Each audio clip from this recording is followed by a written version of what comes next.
महाराष्ट्र में शिवसेना के उद्धव ठाकरे गुट को एक बड़ी कामयाबी मिली है। हाईकोर्ट ने उद्धव ठाकरे गुट को शिवाजी पार्क में दशहरा रैली की अनुमति दे दी है। इसे लेकर लंबे समय से एकनाथ शिंदे खेमे के साथ ठाकरे गुट की तनातनी चल रही थी। शिवसेना के दोनों खेमों ने बीएमसी से रैली की इजाजत मांगी थी, लेकिन टकराव और अराजकता फैलने की आशंका के चलते बीएमसी ने दोनों गुटों में से किसी को भी रैली की अनुमति नहीं दी थी। बीएमसी के फैसले के बाद उद्धव खेमे ने हाई कोर्ट का दरवाजा खटखटाया था, जहां उसे कामयाबी मिली है। शिवाजी पार्क में दशहरा रैली की अनुमति मिलने को ठाकरे खेमे की जीत के रूप में भी देखा जा रहा है।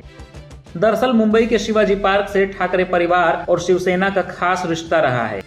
ठाकरे परिवार की 2 पीढ़ियां शिवाजी पार्क में दशहरा रैली का आयोजन करती आई हैं, लेकिन एकनाथ शिंदे की बगावत के बाद जब पार्टी 2 गुटों में बट गई, तब ये बड़ा सवाल खड़ा हो गया था कि इस बार शिवाजी पार्क में दशहरा रैली किसके नेतृत्व में होगी।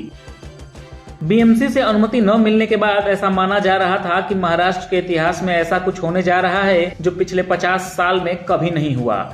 लेकिन अब यह तय हो गया है कि 5 अक्टूबर को शिवाजी पार्क में वार्षिक दशहरा रैली का आयोजन ठाकरे गुट ही करेगा।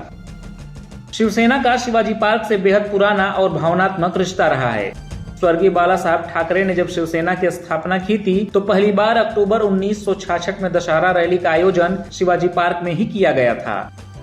यह एक तरह से शिवसेना का आरंभिक सम्मेलन था, जिससे जनता और पार्टी के बीच एक संबंध स्थापित हुआ। बाला साहब ठाकरे के बाद उद्धव ने भी इस परंपरा को जारी रखा। पहली बार जब शिवसेना भाजपा की सरकार बनी थी, तब भी इसी मैदान में शपथ ग्रहण हुआ था। इसके बाद महाविकास आघाड़ी सरकार का शपथ ग्रहण समारोह भी शिवाजी पार्क में ही कराया गया। बाला साहब ठाकरे का अंतिम संस्कार भी साल 2012 में इसी मैदान में किया गया था। हाईकोर्ट के आदेश के बाद अब शिंदे गुट को अपनी दशहरा रैली कहीं और करनी पड़ेगी।